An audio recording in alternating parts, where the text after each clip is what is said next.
由客家电视台规划来去8点连续剧《出境事务所》3月30日，每周下个礼拜一就要开始放送的。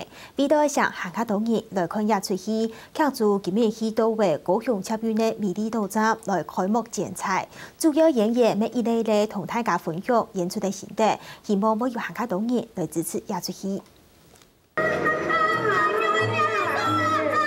用河南有50种种的书法做破的出境事务所，係對生命禮儀時嘅投入，探討觀眾台面對死亡課題嘅各種反應，一種特殊嘅戲劇題材，唔單止衝擊演員嘅心理素質，對於唔愛講客嘅演員來講，真是係相當大嘅挑戰。是一種同理心，是一種感情，是一種現實，是一種寫實，很多層面，讓我覺得說不上來。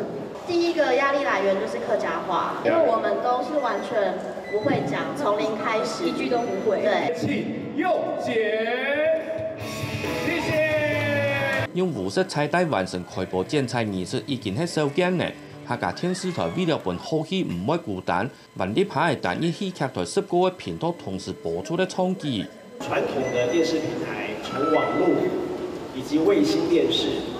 還有 HD 頻道各種方式，我們都讓它傳播出去。哭到笑出來，笑到哭出來。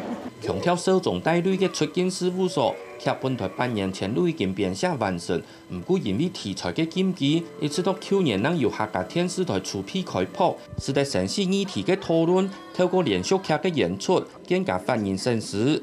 客家新聞陳文年高雄報道。